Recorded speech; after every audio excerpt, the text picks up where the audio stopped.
આપણી પૃથ્વી આખા સૂર્યમંડળમાં એકદમ અનોખો ગ્રહ છે. શું કામ?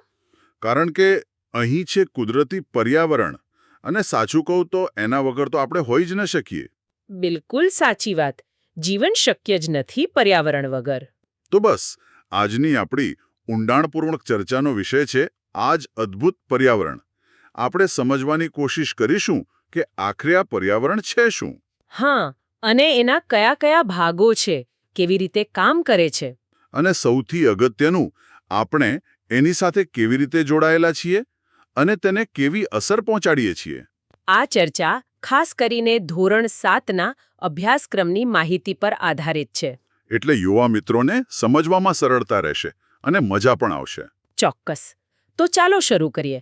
પર્યાવરણ શબ્દ આપણે સાંભળીએ એટલે પહેલો વિચાર શું આવે? આપણી આસપાસનું બધું જ. હા, લગભગ એવું જ. આ શબ્દ પોતે જ ઘણું કહી જાય છે. પરી એટલે શું?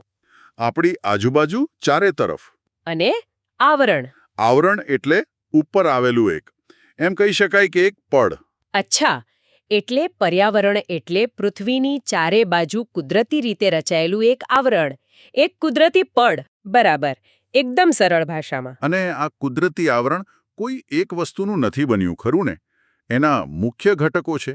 હા, મુખ્ય 4 ઘટકો છે, જેને આપણે 4 આવરણો કહીએ છીએ. કયા કયા છે એ 4 આવરણો? પહેલું છે મૃદાવરણ, એટલે આપણી જમીન, પથ્થરવાળો ભાગ. બીજું જલાવરણ. એટલે કે બધું પાણી. હા, બધું પાણી. ત્રીજું વાતાવરણ, આપણી આસપાસની હવા. અને ચોથું છે જીવાવરણ. આ થોડું અલગ છે. આ એક ક્ષેત્ર છે જ્યાં જીવન શક્ય બને છે, જ્યાં સજીવો રહે છે. હા, એટલે કે આ ત્રણેય આવરણોનો એ ભાગ જ્યાં જીવન છે. મને લાગે છે ધોરણ 6માં આના વિશે થોડી વાત આવી હશે. આજે જરા વધારે ઊંડા ઉતરીએ. હા, બરાબર, યાદ છે.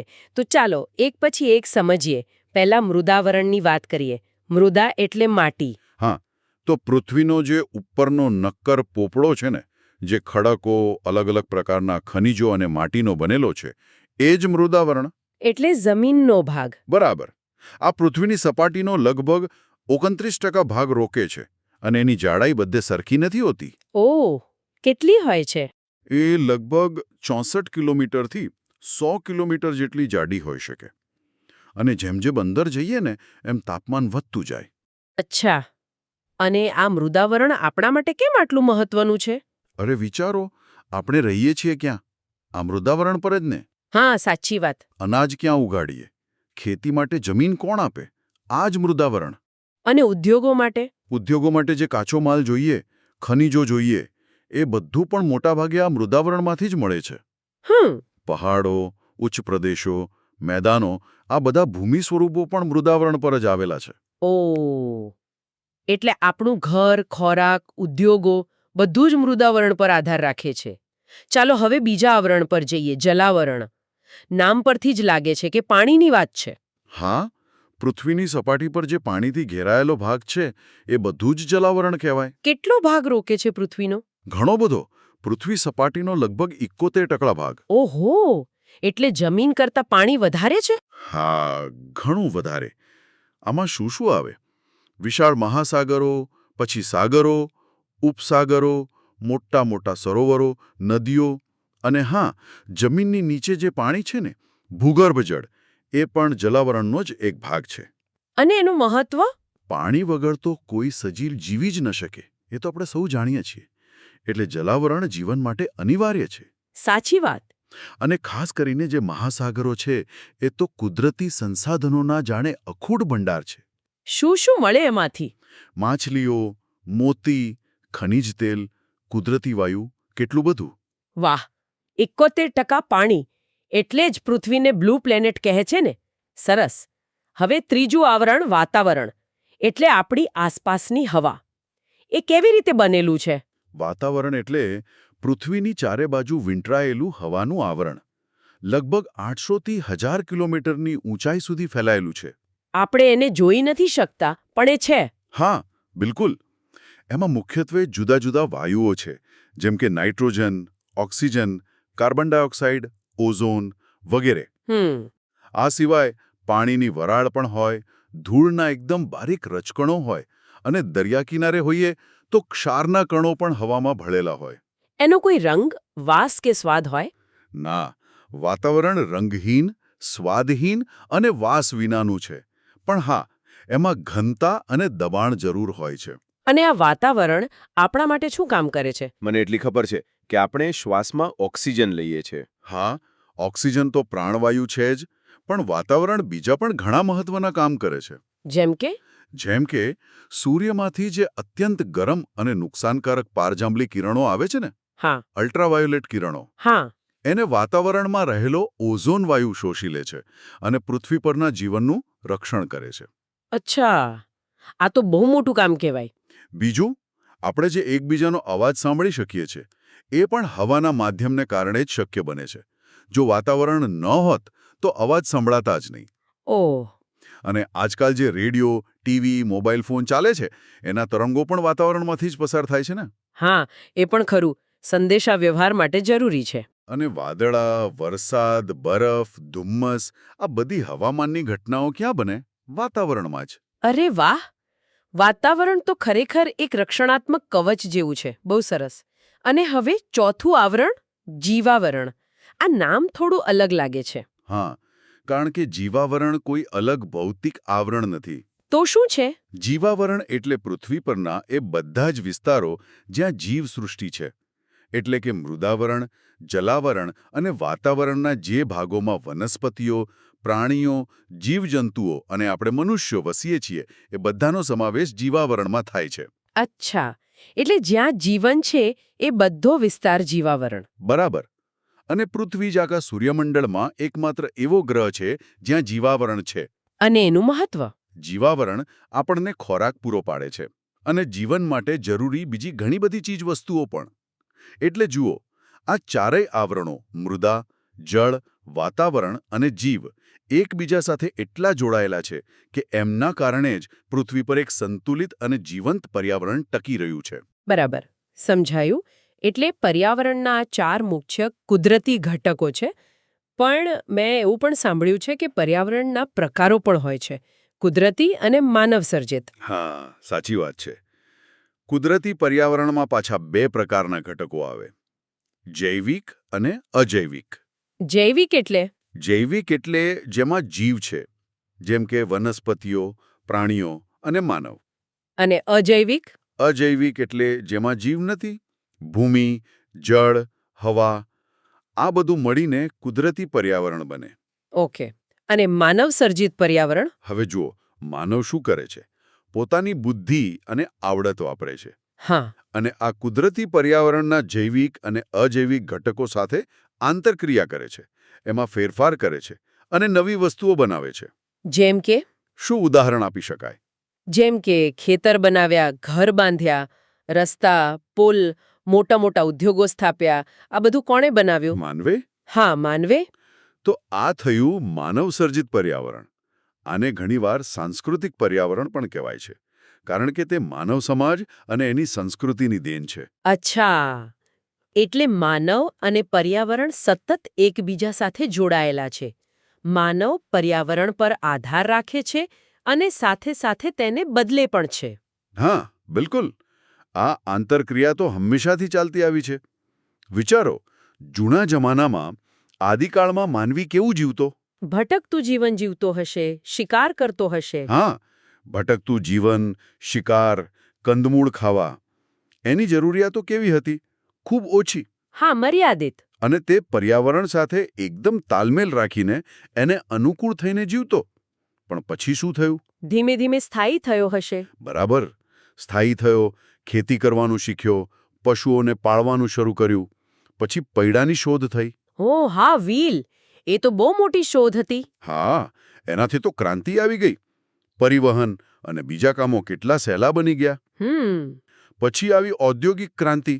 મોટા મોટા ઉદ્યોગો સ્થપાયા. વસ્તુઓનું ઉત્પાદન અનેક ગણું વધી ગયું. અને આ બધા વિકાસ માટે માનવીએ પર્યાવરણનો ઉપયોગ કર્યો. હા, મોટા પાયે ઉપયોગ કર્યો. અને તેમાં ઘણા બધા ફેરફારો પણ કર્યા. હા, એ ફેરફારો ક્યારેક નુકસાનકારક પણ થયા હશે ને? એની વાત આપણે પછી કરીશું. અત્યારે પેલી પાણીની વાત પર પાછા જઈએ. જલાવરણ. તમે કહ્યું કે 71% પાણી છે. આ બધું પાણી ક્યાં ક્યાં વહેંચાયેલું છે? હા, એ જાણવું બહુ રસપ્રદ છે. જુઓ, પૃથ્વી પર જે પાણીનો ખૂબ મોટો જથ્થો છે, જે બધો એકબીજા સાથે જોડાયેલો છે, તેને આપણે મહાસાગર કહીએ છીએ. કેટલા મહાસાગરો છે? મુખ્યત્વે 4 ગણવામાં આવે છે. પહેલો, પેસિફિક મહાસાગર, જે સૌથી મોટો અને સૌથી ઊંડો છે. હા. બીજો, એટલાન્ટિક મહાસાગર. ત્રીજો, હિન્દ મહાસાગર. અને ચોથો, આર્કટિક મહાસાગર, જે સૌથી નાનો છે. પેસિફિક, એટલાન્ટિક, હિન્દ અને આર્કટિક. ઓકે. હા, અને આ મહાસાગરો ખૂબ વિશાળ અને ઊંડા છે. એક ઉદાહરણ આપું. પેસિફિક મહાસાગરમાં મરિયાના ટ્રેન્ચ નામની એક ખીણ છે. હા, સાંભળ્યું છે. એ કેટલી ઊંડી છે ખબર છે? લગભગ 10 થી 11 કિલોમીટર. શું વાત કરો છો? 10-11 કિલોમીટર? માઉન્ટ એવરેસ્ટ કરતાં પણ ઊંડી? હા, આખો માઉન્ટ એવરેસ્ટ અંદર સમાઈ જાય એટલી ઊંડી. તારો સવાલ પૂછ્યો. કારણ કે ભલે પૃથ્વી પર આટલું બધું પાણી છે, પણ એમાંથી મોટા ભાગનું તો ખારું જ છે, મહાસાગરો અને સમુદ્રોમાં. તો મીઠા પાણીના સ્ત્રોત કયા? મુખ્ય સ્ત્રોત છે બરફ, એટલે કે હિમશિખરો અને હિમશિલાઓ પર જામેલો બરફ. પછી જમીનની અંદર રહેલું પાણી, એટલે કે ભૂમિગત પાણી. અને પછી મીઠા પાણીના સરોવરો અને નદીઓ. પણ એ કુલ પાણીના કેટલા ટકા હશે? હવે આંકડા સાંભળજો, કદાચ નવાઈ લાગશે. માની લો કે પૃથ્વી પર કુલ 100 લીટર પાણી છે. હા. તો એ 100 લીટરમાંથી 97.3 લીટર પાણી તો મહાસાગરોમાં જ છે, એટલે કે ખારું. ઓ દાપરે, 97.3%. હા, પછી 2.0 લીટર પાણી બરફ રૂપે છે હિમશિખરો પર. એટલે એ પણ સીધું વાપરી ન શકાય. બરાબર. પછી 0.68 લીટર પાણી જમીનની અંદર છે, ભૂગર્ભમાં. એટલે 1 લીટરથી પણ ઓછું. હા, મીઠા પાણીના સરોવરોમાં છે ફક્ત 0.009 લીટર. અને ખારા પાણીના સરોવરોમાં પણ એટલું જ, 0.009 લીટર. એટલે સાવ ઓછું. વાતાવરણમાં વરાળ રૂપે છે 0.0019 લીટર. અને નદીઓમાં તો ફક્ત 0.0001 લીટર. શું વાત છે? 100 લીટરમાંથી માત્ર 0.0001 લીટર નદીઓમાં? હા, એટલે તમે જુઓ, કુલ 100 લીટરમાંથી આપણને સહેલાઈથી ઉપયોગમાં આવી શકે એવું મીઠું પાણી તો માંડ 1 લીટર કરતાં પણ ઓછું છે. આ આંકડા તો ખરેખર ચોંકાવનારા છે. પાણી બચાવવું કેટલું જરૂરી છે એ હવે સમજાય છે. સારું, તમે એમ પણ કહ્યું કે મહાસાગરો ક્યારેય શાંત નથી હોતા. એમાં સતત કંઈક ને કંઈક થતું રહે છે. શું થાય છે એમાં? હા, સમુદ્રનું પાણી કાયમ ગતિમાં હોય છે. એમાં મુખ્ય 3 પ્રકારની ગતિવિધિઓ જોવા મળે છે. કઈ કઈ? સમુદ્રના મોજા, ભરતીયોટ અને મહાસાગરીય પ્રવાહો. મોજા તો જોયા જ છે દરિયા કિનારે. એ કેવી રીતે બને? એકદમ સરળ છે. સમુદ્રની સપાટી પર પવન વાય ને એટલે પાણી ઊંચું નીચું થાય. એનાથી મોજા બને. એટલે પવનને કારણે? હા, સામાન્ય પવન હોય તો નાના મોજા બને. પણ જો વંટોળ કે વાવાઝોડું આવે તો પવનની તાકાત બહુ વધી જાય. તો મોટા મોજા બને. હા, ખૂબ ઊંચા અને શક્તિશાળી મોજા ઉછળે. આવા મોજા જ્યારે કિનારા પર ત્રાળકે ત્યારે ભારે નુકસાન કરી શકે છે, જેને આપણે ઘણીવાર સુનામી પણ કહીએ છીએ. હા, સુનામી. એ તો બહુ ભયાનક હોય છે. બીજી ગતિ કઈ કહી તમે? ભરતી ઓટ. એ શું છે? ભરતીઓટ એટલે દરરોજ એક નિયમિત સમયે સમુદ્રના પાણીની સપાટી ઊંચી ચઢે અને પછી પાછી નીચી ઉતરે. રોજ આવું થાય? હા, રોજ. જ્યારે પાણીની સપાટી ઊંચી ચડીને કિનારા તરફ આવે એને ભરતી કહેવાય, અને જ્યારે પાણીની સપાટી નીચી ઉતરીને કિનારાથી પાછી જાય એને ઓટ કહેવાય. દિવસમાં કેટલી વાર થાય આવું? સામાન્ય રીતે દિવસમાં 2 વાર ભરતી અને 2 વાર ઓટ આવે. કોઈ પણ 2 ભરતી અથવા 2 ઓટ વચ્ચે લગભગ 12 કલાક અને 25 મિનિટનો સમય હોય છે. પણ આવું થાય શા માટે? પાણી આપોઆપ કેમ ઊંચું નીચું થાય? કોઈ ખેંચે છે એને? હા, બરાબર પકડ્યું. એની પાછળ કારણ છે સૂર્ય અને ચંદ્રનું ગુરુત્વાકર્ષણ બળ. ઓહ, સૂર્ય અને ચંદ્રનું ખેંચાણ. હા, પૃથ્વી પર જે પાણી છે એને સૂર્ય અને ચંદ્ર પોતાની તરફ ખેંચે છે. ચંદ્ર પૃથ્વીની વધુ નજીક છે એટલે એની ખેંચાણ શક્તિની અસર વધારે દેખાય છે. અચ્છા. હવે અમાસ અને પૂનમના દિવસે શું થાય ખબર છે? શું થાય? સૂર્ય, પૃથ્વી અને ચંદ્ર ત્રણેય લગભગ એક સીધી લાઇનમાં આવી જાય. હા. એટલે સૂર્ય અને ચંદ્ર બંનેનું કુલ ગુરુત્વાકર્ષણ બળ વધી જાય. હા. પરિણામે એ દિવસે સૌથી ઊંચી ભરતી આવે છે. એને મોટી ભરતી કહે છે. વાહ! અને નાની ભરતી ક્યારે આવે?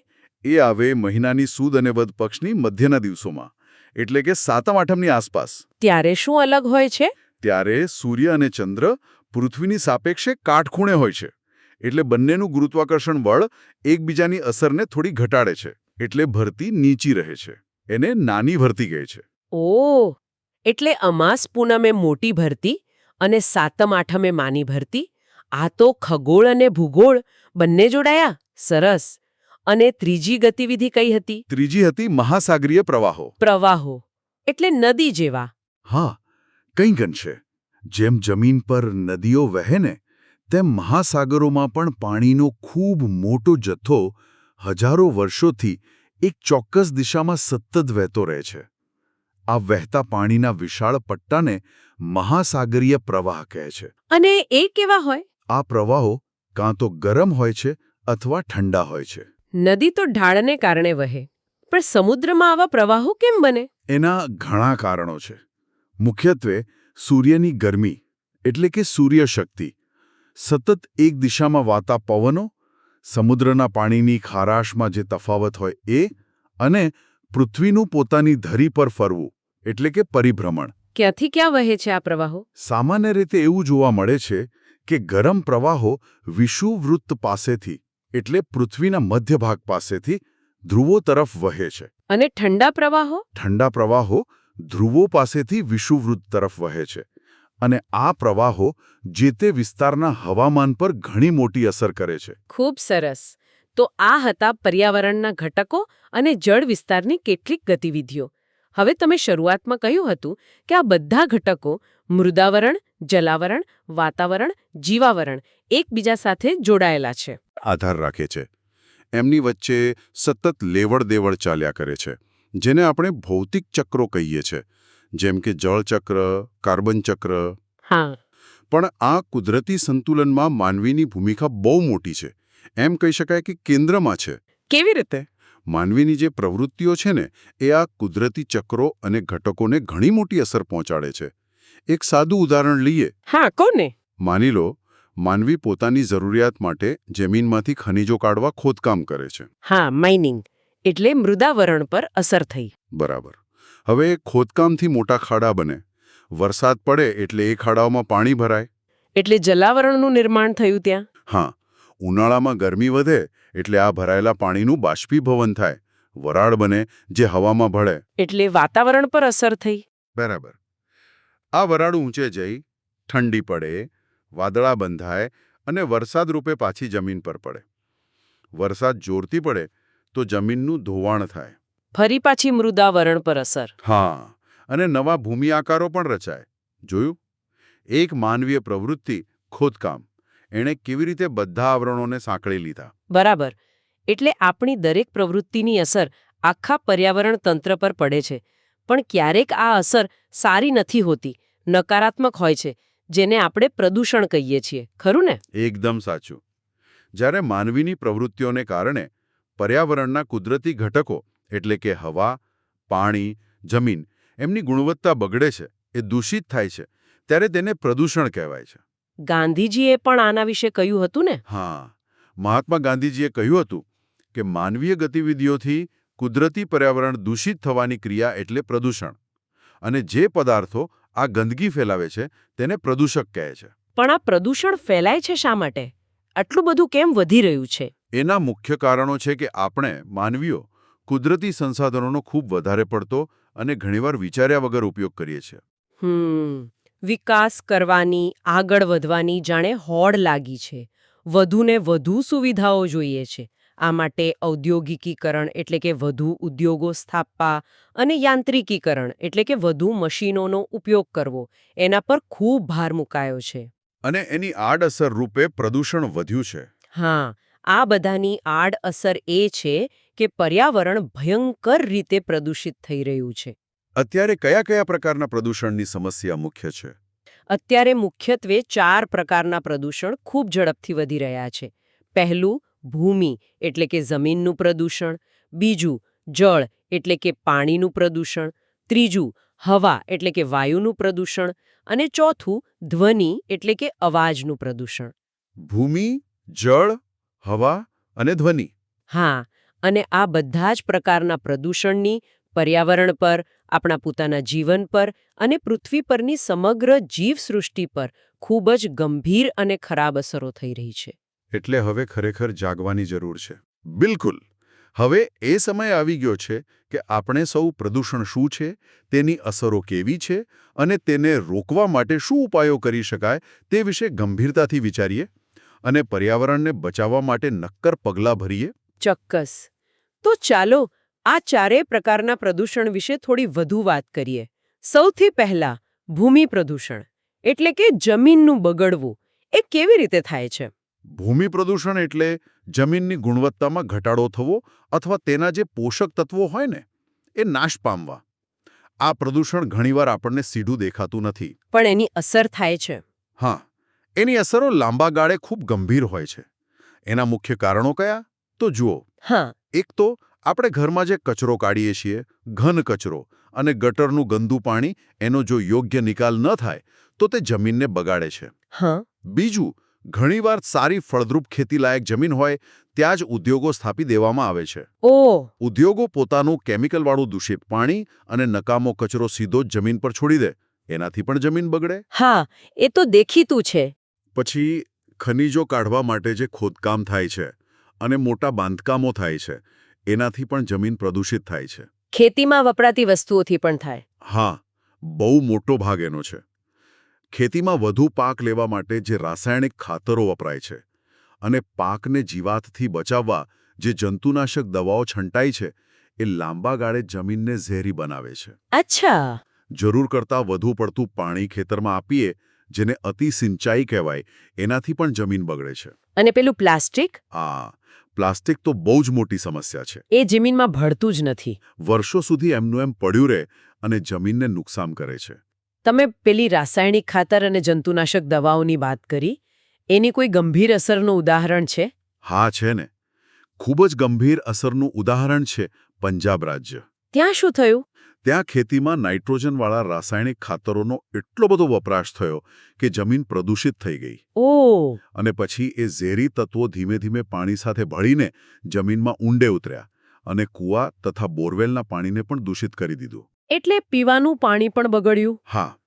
પરિણામે પંજાબના હોશિયારપુર, ભટિંડા જેવા અને હરિયાણાના રોહતક જિલ્લાના ઘણા ગામડાઓમાં લોકોને આ દૂષિત પાણી પીવાથી કેન્સર, આંતરડાના રોગો અને પેશાબ સંબંધી ગંભીર બીમારીઓ મોટા પ્રમાણમાં જોવા મળી છે. હે ભગવાન, આ તો ખરેખર ભયાનક કહેવાય. તો આ ભૂમિ પ્રદૂષણને રોકવા શું કરવું જોઈએ? શું કરી શકીએ આપણે? કેટલાક ઉપાયો છે જે ચોક્કસપણે અપનાવવા જોઈએ. કયા કયા? જેમ કે ખેતીમાં રાસાયણિક ખાતરને બદલે જૈવિક ખાતરનો ઉપયોગ વધારવો જોઈએ. જેમ કે છાણિયું ખાતર, વર્મી કમ્પોસ્ટ, દેશી ખાતર વાપરવું જોઈએ. લીલો પડવાશ પણ સારો વિકલ્પ છે. લીલો પડવાશ એટલે? એટલે કે અમુક પ્રકારના છોડ ઉગાડીને તેને ખેતરમાં જ દાટી દેવા. એનાથી જમીનની ફળદ્રુપતા વધે. અચ્છા. બીજું શું? જંતુનાશક દવાઓનો ઉપયોગ ખૂબ જ સમજી વિચારીને, જરૂર હોય એટલો જ કરવો જોઈએ.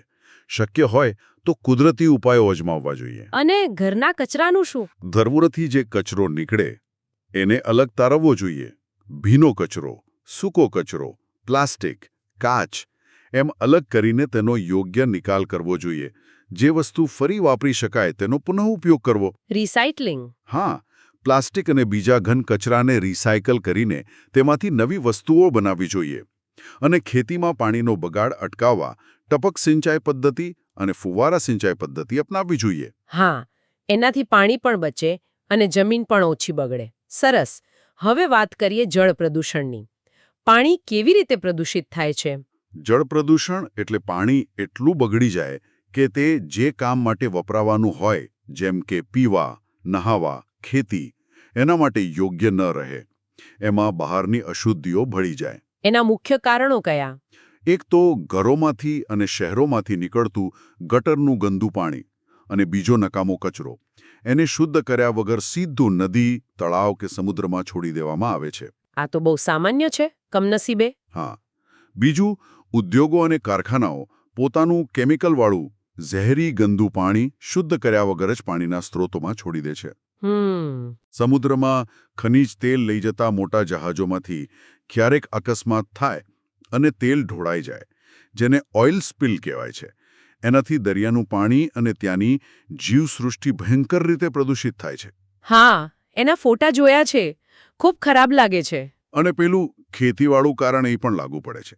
ખેતીમાં વપરાતા રાસાયણિક ખાતરો અને જંતુનાશકો વરસાદના પાણી સાથે ધોવાઈને નદી તળાવમાં ભળે છે અને પાણીને દૂષિત કરે છે. તો પાણીને પ્રદૂષિત થતું અટકાવવા શું કરવું જોઈએ? એના માટે પણ કેટલાક કડક પગલાં લેવાની જરૂર છે. શું કરી શકાય? સૌથી પહેલું તો ઘર વપરાશમાંથી અને ઉદ્યોગોમાંથી જે ગંદુ પાણી નીકળે છે એને પહેલાં શુદ્ધ કરવું જોઈએ.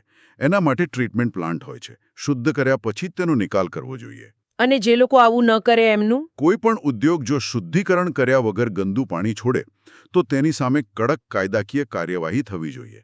સરકારના નિયમોનું ચુસ્ત પાલન થવું જ જોઈએ. અને બીજું, પાણીને પ્રદૂષિત કરે તેવા પદાર્થો જેમ કે અમુક કેમિકલ્સ, જંતુનાશકો વગેરેના વપરાશ પર નિયંત્રણ લાવવું જોઈએ.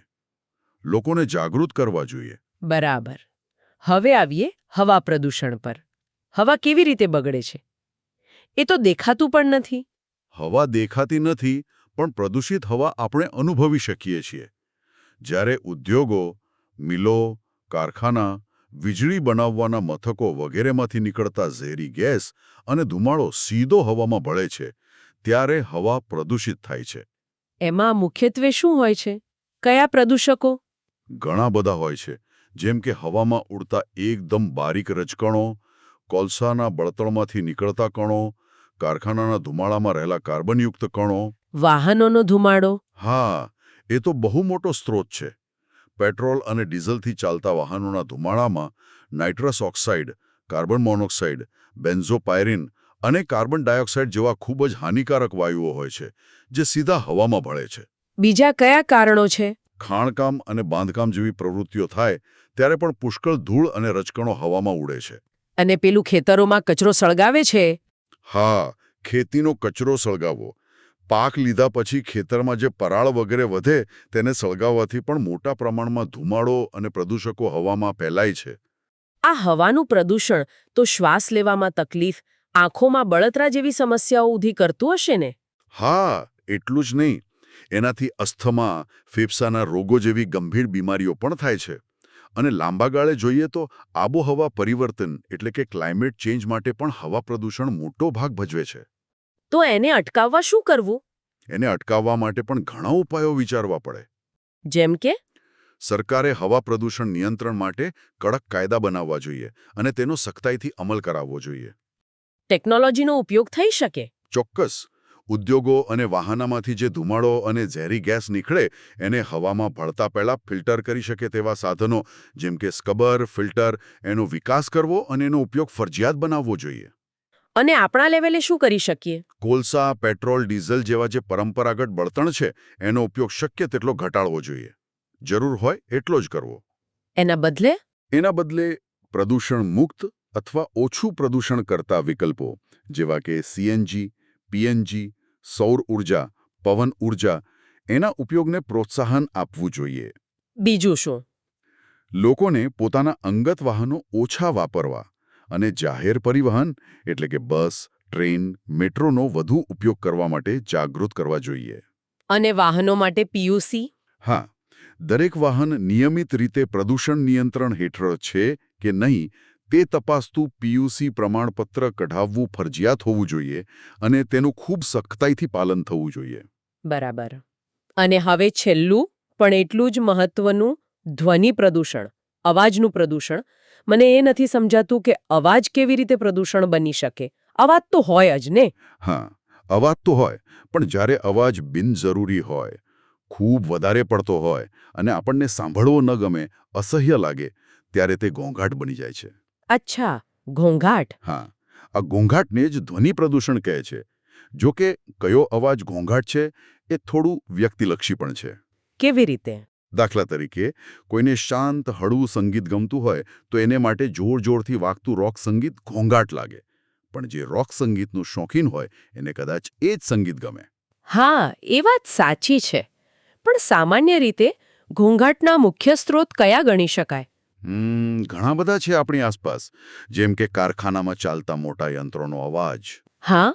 વાહનોનો કર્કશ અવાજ, ખાસ કરીને લોકો જે બિનજરૂરી હોર્ન વગાડ્યા કરે છે એ, હા, એ તો બહુ જ કંટાળો આપે છે. સિનેમાઘર કે ઘરમાં ટીવીનો ખૂબ ઊંચો અવાજ, એરપોર્ટ પાસે જેટ વિમાનો અને યુદ્ધ વિમાનોની તીણી ગર્જના, એમ્બ્યુલન્સ, ફાયર બ્રિગેડ કે પોલીસની ગાડીઓની સાયરન, હા, જો કે જરૂરી છે પણ ઘોંઘાટ તો કરે જ છે. સાચી વાત. પછી લગ્ન પ્રસંગો કે બીજા કાર્યક્રમોમાં વપરાતા લાઉડસ્પીકર, બેન્ડ વાજા, ઢોલ નગારા, ડીજે સિસ્ટમ. દિવાળીના ફટાકડા. હા, ફટાકડાનો અવાજ, જાહેર સભાઓ, સરઘસો, ચૂંટણીની રેલીઓ, જાહેરાતો, આ બધામાં થતો શોરબકોર. હા, આ બધા અવાજો ક્યારેક માથું દુખાડી દે છે. એની આપણા સ્વાસ્થ્ય પર શું અસર થાય છે? ગંભીર અસર થાય? હા, ધ્વનિ પ્રદૂષણની ઘણી ગંભીર અસરો છે. જો લાંબા સમય સુધી ઘોંઘાટમાં રહેવું પડે તો બહેરાશ આવી શકે છે. ઓહો. માનસિક સ્વાસ્થ્ય પણ ખૂબ ખરાબ અસર પડે છે. સ્વભાવ ચીડિયો બની જાય, એકાગ્રતા ઘટે, જેનાથી કામ કરવાની કે ભણવાની ક્ષમતા ઓછી થઈ જાય. ઊંઘ પર અસર થાય. હા, ઊંઘ બરાબર ન આવે. અને એટલું જ નહીં, વધુ પડતા ઘોંઘાટથી પર્યાવરણમાં રહેલા ઘણા નાના કીટકો અને જીવાણુઓ પણ નાશ પામે છે, જે પર્યાવરણના સંતુલન માટે જરૂરી હોય છે. અરે બાપરે, આટલી બધી અસરો! તો આ અવાજના પ્રદૂષણને ઘટાડવા શું કરવું જોઈએ? એને ઘટાડવા માટે આપણે સૌએ સાથે મળીને પ્રયાસ કરવો પડશે. ઘણા બધા ઉપાયો છે. જણાવો ને. જેમ કે સિનેમાઘર, ઓડિટોરિયમ, જાહેર સભાગૃહોમાં ધ્વનિ શોષી લે તેવા યંત્રો અને પડદા લગાવવા જોઈએ. હા. સામાજિક પ્રસંગો, તહેવારો અને ઉત્સવોમાં બિનજરૂરી ઘોંઘાટ કરવાનું ટાળવું જોઈએ. લાઉડસ્પીકરનો અવાજ મર્યાદિત રાખવો જોઈએ. વૃક્ષો મદદ કરી શકે? હા, ઉદ્યોગો અને વિમાનમથકો શહેરથી દૂર હોવા જોઈએ અને તેમની આસપાસ વધુ વૃક્ષો ઉગાડવા જોઈએ. વૃક્ષો થોડા અંશે અવાજને શોષી લે છે. એટલે નો હોર્ન ઝોન. હા, શાળા, કોલેજ, હોસ્પિટલ જેવા સ્થળો પાસે નો હોર્ન અને સાયલેન્સ ઝોનના નિયમોનું કડક પાલન કરાવવું જોઈએ. ફટાકડાનું શું? કોઈપણ ઉજવણીમાં ફટાકડાનો ઉપયોગ ટાળવો જોઈએ અથવા ખૂબ જ ઓછો કરવો જોઈએ. અને ઘરમાં? ઘરમાં radio, TV, music system, mobile phone વગેરેનો અવાજ ધીમો રાખવાની ટેવ પાડવી જોઈએ, જેથી બીજાને તકલીફ ન પડે. અને વાહનો? વાહનો અને યંત્રોની નિયમિત રીતે સર્વિસ કરાવવી જોઈએ, જેથી તે ઓછો અવાજ કરે. આ બધા ઉપાયો જો ખરેખર અપનાવીએ તો ચોક્કસ ફરક પડી શકે છે. ખૂબ સરસ. આ 4 મુખ્ય પ્રદૂષણ સિવાય પણ શું માનવીય પ્રવૃત્તિઓ પર્યાવરણને અસર કરે છે? હા, બીજી પણ કેટલીક બાબતો છે જેની અસર થાય છે. જેમ કે માનવીએ અવકાશમાં ઘણા ઉપગ્રહો છોડ્યા છે. અવકાશયાત્રીઓ પણ જાય છે. આ બધા દ્વારા અવકાશમાં પણ હવે કચરો ભેગો થઈ રહ્યો છે. ઓહ, સ્પેસ ડેબ્રીઝ? હા. પછી ક્યારેક જરૂર પડે ત્યારે કૃત્રિમ વરસાદ વરસાવવા માટે વાદળા પર અમુક રસાયણો છાંટવામાં આવે છે. એની પણ લાંબા ગાળે શું અસર થાય એ વિચારવું પડે. અને પેલું ન્યુક્લિયર? હા, પરમાણુ શક્તિ મેળવવાના પ્રયાસોમાં અને પરમાણુ શસ્ત્રોના પરીક્ષણથી કિરણોત્સર્ગી એટલે કે રેડિયોએક્ટિવ પ્રદૂષણ ફેલાવાનો ભય રહે છે, જે ખૂબ જ ઘાતક હોય છે. અને કુદરતી ઘટનાઓનું શું? શું તે પણ પ્રદૂષણ ફેલાવે છે?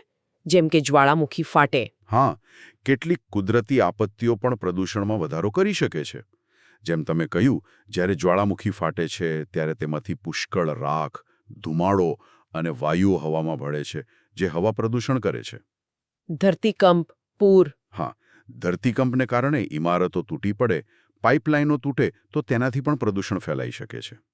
પૂર આવે ત્યારે ગંદકી અને કચરો પાણી સાથે બધે ફેલાઈ જાય છે, જેનાથી પાણી અને જમીન બંને પ્રદૂષિત થાય છે. પણ એ માનવસર્જિત પ્રદૂષણ જેટલું ગંભીર હોય? સામાન્ય રીતે કુદરતી ઘટનાઓ દ્વારા થતું પ્રદૂષણ સ્થાનિક અને ટૂંકા ગાળાનું હોય છે, જ્યારે માનવીય પ્રવૃત્તિઓ દ્વારા થતું પ્રદૂષણ વધુ વ્યાપક, લાંબા ગાળાનું અને વધુ ગંભીર હોય છે. આખી ચર્ચા પરથી એક વાત તો સ્પષ્ટ થઈ છે કે પર્યાવરણ આપણા માટે કેટલું અમૂલ્ય છે અને તેને બચાવવાની, સાચવવાની જવાબદારી પણ આપણી જ છે. બિલકુલ.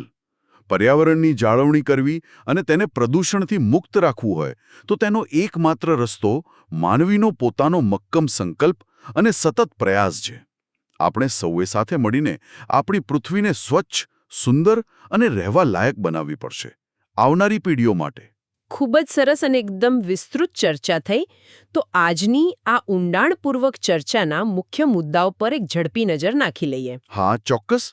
આપણે શરૂઆત કરી પર્યાવરણ એટલે શું અને તેના 4 મુખ્ય ઘટકો મૃદાવરણ, જલાવરણ, વાતાવરણ અને જીવાવરણ ને સમજવાથી. હા, અને આપણે જોયું કે કેવી રીતે આ ઘટકો એકબીજા સાથે જોડાયેલા છે અને માનવ કેવી રીતે પર્યાવરણ સાથે આંતરક્રિયા કરે છે અને તેમાં ફેરફાર લાવે છે. પછી આપણે પૃથ્વી પર પાણીના અસમાન વિતરણની વાત કરી અને ખાસ કરીને મીઠા પાણીની અછત વિશેના ચોંકાવનારા આંકડા જોયા. અને સમુદ્રની અંદર થતી ગતિવિધિઓ, મોજા, ભરતીઓટ અને મહાસાગરીય પ્રવાહોની પણ વાત કરી. અને અંતે આપણે આજના સમયની સૌથી મોટી સમસ્યા પ્રદૂષણ પર ધ્યાન કેન્દ્રિત કર્યું. હા, આપણે 4 મુખ્ય પ્રકારના પ્રદૂષણ ભૂમિ, જળ, હવા અને ધ્વનિના કારણો, તેની ગંભીર અસરો અને તેને અટકાવવા માટેના શક્ય ઉપાયોની વિગતવાર ચર્ચા કરી. બરાબર. અને હવે આ બધી વાતચીત પછી શ્રોતાઓ માટે એક નાનો વિચાર મૂકીએ. હા, જરૂર. જરા વિચારો, આપણા ઘરની આસપાસ, આપણી સોસાયટીમાં કે આપણી શાળાની નજીક આપણને કોઈને કોઈ પ્રકારનું પ્રદૂષણ તો જોવા મળતું જ હોય છે, ખરું ને? હા, ક્યાંક કચરાનો ઢગલો હોય, ક્યાંક ગંદુ પાણી ભરાયેલું હોય. હા, કદાચ કચરાનો ઢગલો ભૂમિ પ્રદૂષણ, ગંદુ પાણી ભરાયેલું જળ પ્રદૂષણ, વાહનોનો ધુમાડો હવા પ્રદૂષણ કે પછી બિનજરૂરી ઘોંઘાટ ધ્વનિ પ્રદૂષણ. તો મારો પ્રશ્ન એ છે કે આમાંથી કોઈ એક પ્રકારના પ્રદૂષણને ઘટાડવા માટે આપણે પોતે, એકલા અથવા આપણા મિત્રો સાથે મળીને એવું કયું એક નાનું પણ નક્કર પગલું ભરી શકીએ? વાહ, ખરેખર વિચારવા જેવો જ પ્રશ્ન છે. કારણ કે નાના પ્રયાસોથી જ મોટો બદલાવ આવે છે. આજના આ જ્ઞાનસભર અને વિચાર પ્રેરક ચર્ચામાં અમારી સાથે જોડાવા બદલ સૌ શ્રોતાઓનો ખૂબ ખૂબ આભાર. ફરી મળીશું આવા જ કોઈ રસપ્રદ વિષય સાથે.